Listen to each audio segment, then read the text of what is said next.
जिंदगी इस गुलाब की तरह है। जिंदगी गुलाब की तरह खूबसूरत है। ये गुलाब खूबसूरत है, सुंदर है? बोलो हाँ। ये जिंदगी इस गुलाब की तरह खूबसूरत थी और है, रहेगी। लेकिन आप लोगों ने क्या किया? इस जिंदगी को लिया और मसल दिया, और मसलने के बाद ये हालत कर दी जिंदगी की। बोलो हाँ।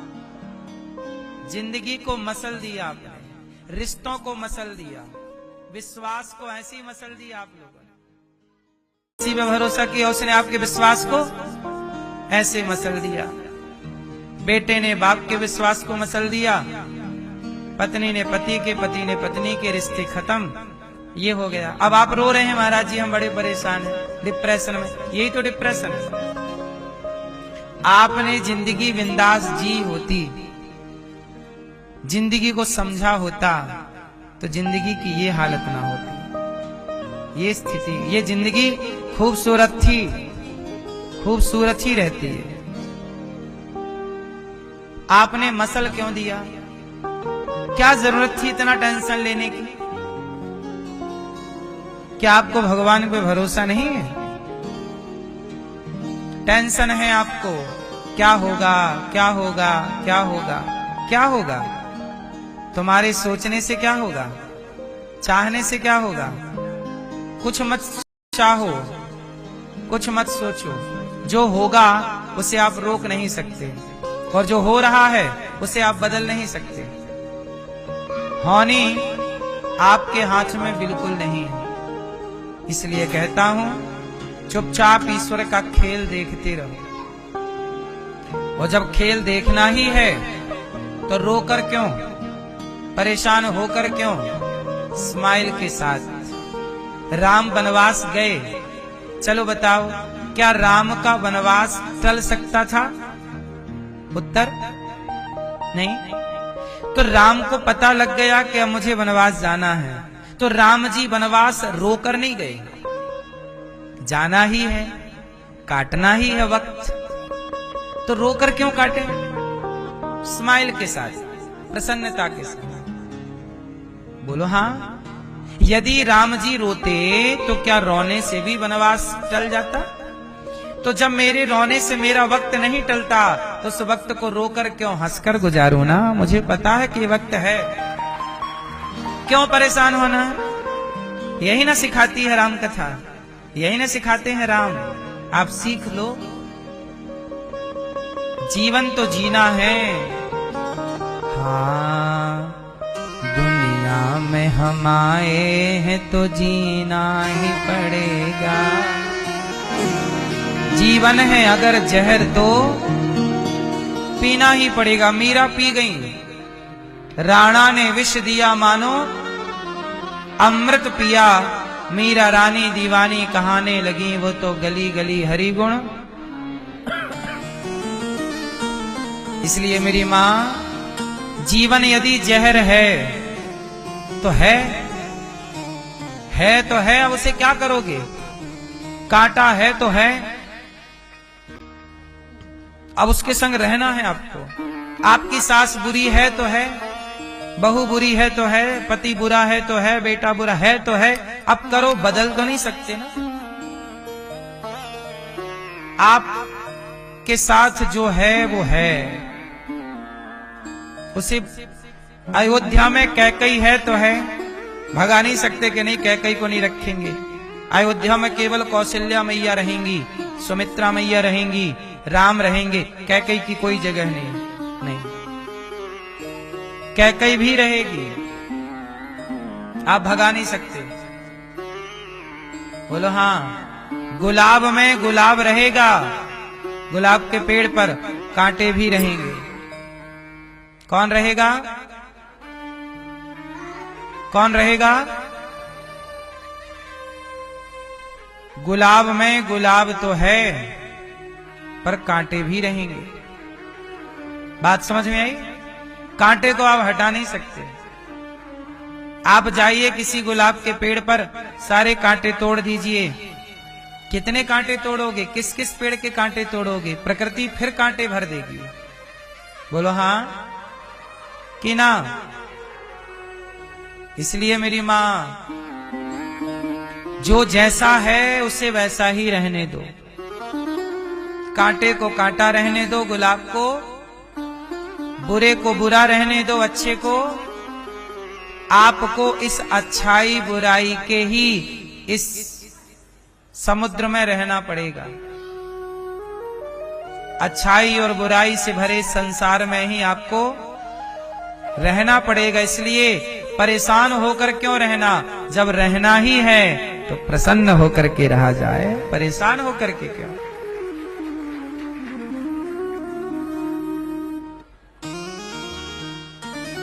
याद रखिएगा कि दुनिया में हम आए हैं तो जीना ही पड़ेगा। जीवन है अगर जहर तो हर परिस्थिति में प्रसन्न रहना समझदारी है। राम से सीखो, भगवान कृष्ण से नहीं सीखा आपने। भगवान कृष्ण के 56 करोड़ यदुवंशी आपस में लड़ गए, कट गए, मर गए। बोलो हाँ। और भगवान कृष्ण देखते रहे, चाह कर भी रोक ना पाए। भगवान कृष्ण के वंश का नाश हो रहा है और वो भी आंखों के, और वो रोक नहीं पाए। क्यों नहीं रोक पाए? क्योंकि गांधारी का शाप था। शाप था, अब था तो था। जगत के पालनहार जो चुटकी बजा दें तो सृष्टि का क्रम बदल सकता है। जो करोड़ों सूर्य को बनाने की ताकत रखते हैं, करोड़ों पृथ्वी को बनाने की ताकत रखते हैं, जो एक उंगली से गोवर्धन उठाने की ताकत रखते हैं, जो इतना सा मुंह खोल के पूरे इतने से मुख में पूरा ब्रह्मांड दिखाने की ताकत रखते हैं, वो कृष्ण का परिवार आपस में लड़के समाप्त हो रहा है और कृष्ण खड़े हैं, देख सकते हैं, कुछ कर नहीं सकते। इस संसार में आकर के जगत का पालनहार भी मजबूर हो जाता है। यहां वो भी कुछ नहीं कर पाते, यहां वो भी केवल देख सकते हैं, कर नहीं सकते, क्योंकि विधि का विधान है। इस धरती पे आए हैं तो धरती के नियम के हिसाब से भगवान को भी चलना पड़ेगा। बोलो हाँ। धरती के नियम के अनुसार किसे चलना पड़ेगा? जगत के पालनहार को भी धरती के नियम के हिसाब से चलना पड़ेगा। वो भी इस मर्यादा को तोड़ नहीं सकते। इसलिए जब जगत के परमात्मा विधाता परमेश्वर इस विधि के विधान का मान रखते हैं तो हम कैसे तोड़ सकते हैं इस जंजीर को? इसलिए जो हो रहा है वो विधि ने तय कर रखा है, उसे आप देखिए, आनंद लीजिए। इसलिए भगवान कृष्ण का जब वंश आपस में लड़कर समाप्त हो रहा था, उस समय श्री कृष्ण मुस्कुरा रहे थे, बांसुरी बजा रहे। क्या करते? रोते कि मेरे बच्चे मर रहे हैं, मेरा पोता मर रहा, मेरा नाती मर रहा, मेरा ये मर रहा। क्या करते? रोते। तो रो करके क्या वो समय बदल जाता? क्या वो जीवित हो जाते? इसलिए कुछ चीजें आपके हाथ में नहीं है। बोलो हाँ। अच्छा ये बताओ, आपके हाथ में क्या है? आपके हाथ में रेखाएं हैं, और वो भी ऐसी जिनका मतलब आपको पता नहीं, जिनका मतलब है बहुत कुछ। हर रेखा का मतलब है, लेकिन मतलब पढ़ना हमें, ये भी एक भाषा है ईश्वर की, लेकिन ये भाषा हमें पढ़नी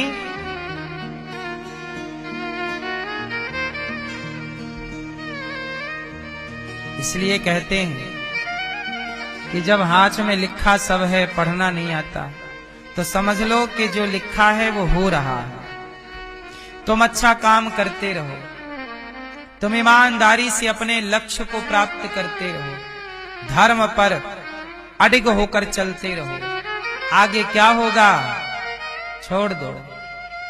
अब सौंप दिया इस जीवन का सब भार तुम्हारे हाथों में है, जीत तुम्हारे हाथों में है, हार तुम्हारे। मेरा निश्चय बस एक यही, एक बार तुम्हें पा जाऊं मैं, अर्पण कर दूं दुनिया भर का सब प्यार तुम्हारे।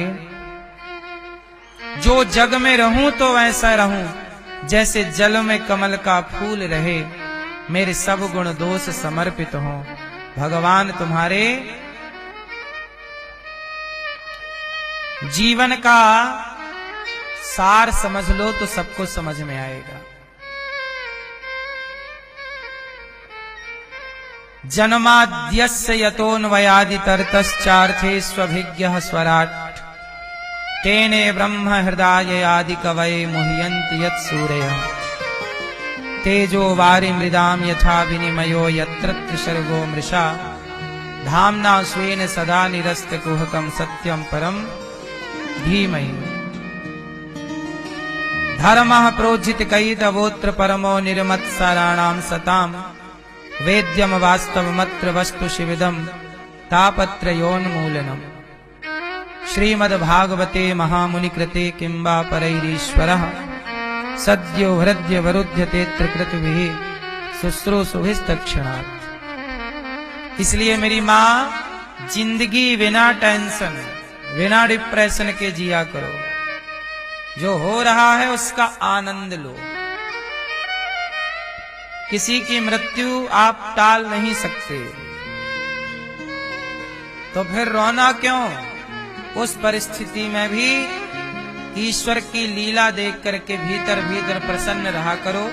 बाहर बाहर थोड़ा आंसू बहा सकते हैं दुनिया के व्यवहार के लिए, क्योंकि नहीं रोएंगे तो भी लोग कहेंगे देखो मर गई है, रो नहीं रही है।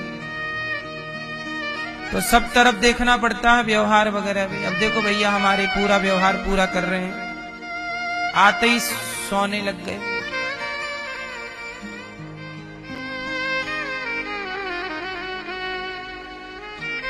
तो मनुष्य का धर्म क्या है, मानव का? तो आज से कितने लोग टेंशन में नहीं रहेंगे, डिप्रेशन में नहीं रहेंगे, चिंता मुक्त रहोगे। कितने लोग मुक्त रहोगे? क्यों रहोगे? क्योंकि आपके हाथ में माला ले लो और भगवान को याद करो। बस क्या है तुम नहीं जानते, वो सब जानते हैं। तुम जान भी लोगे तो रोक ना पाओगे। दशरथ जी जानते थे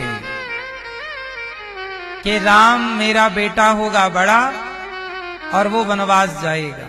ये बात दशरथ जी तब जान गए जब राम का जन्म नहीं हुआ, राम प्रकट नहीं हुए। पता है आपको ये बात?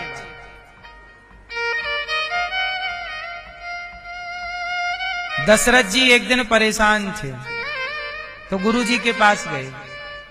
गुरुजी वशिष्ठ जी, गुरुजी क्या मेरे बेटा नहीं होगा? वशिष्ठ जी त्रिकालज्ञ थे।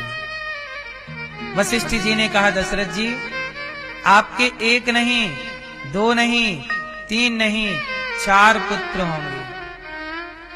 अच्छा गुरुजी कब होंगे? समय आएगा तब। अच्छा तो मेरा बड़ा पुत्र क्या होगा, कैसा उसका, और मझला पुत्र क्या होगा, छोटा क्या होगा, सब कैसे कैसे जरा सबके बारे में बताओ। तब गुरु वशिष्ठ जी ने कहा कि आपके जो बड़े पुत्र होंगे वो साक्षात श्री हरि ही आपके पुत्र रूप में प्रकट होंगे और वो आपको छोड़ करके 14 वर्ष के लिए वनवास जाएंगे।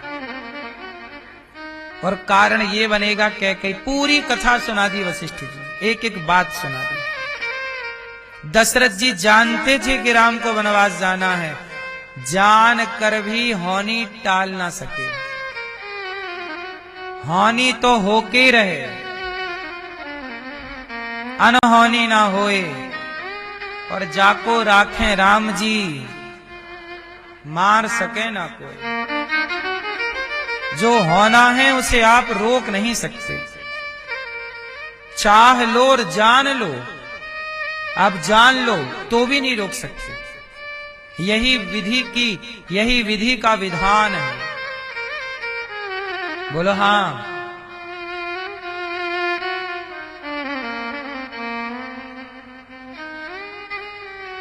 कहा जाता है कि वह माता के बारे में सुना आपने? वह माता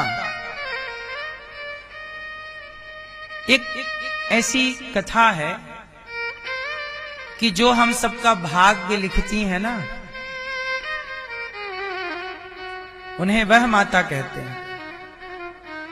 तो किसी ने कहा कि जब वह माता हम सबका भाग्य लिखती हैं तो ऐसा लिखती हैं, जब उन्होंने अपने बच्चों का भाग्य लिखा होगा तो कितना बढ़िया लिखा होगा। तो बता दिया कि उनके वह माता के बेटी का जब उन्होंने भाग्य लिखा तो क्या लिख दिया कि इसके बेटे से ही इसका विवाह होगा। मतलब विवाह किसका होगा? मां बेटे का। अब वह माता ने लिख दिया। ये किसका भाग्य लिख रही हैं? अपनी बेटी का। कौन लिख रहा? वो जो सबके भाग्य को लिखने बैठती हैं। खुद की बेटी का भाग्य लिखा तो क्या लिख दिया कि बेटी का विवाह इसी के पुत्र से होगा। जब बेटी बड़ी हुई तो मां से पूछा कि मां, आपने हमारा भाग्य कैसा लिखा है, जरा बताओ पढ़ के।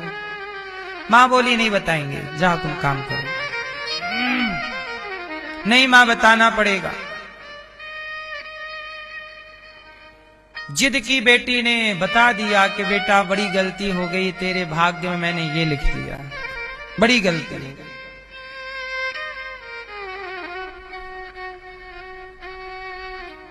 चली गई वो लड़की, चली गई कि मैं किसी पुरुष का दर्शन ही नहीं करूंगी,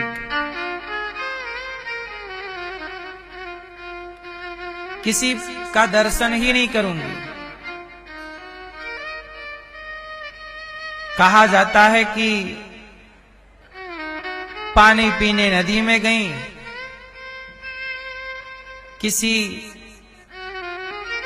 संत की लंगोटी वहां पड़ी थी, उसमें स्खलित वीर्य था, वह पानी पी रही थी तो वह अंदर चला गया। वो गर्भवती हो गई, पुत्र हो गया।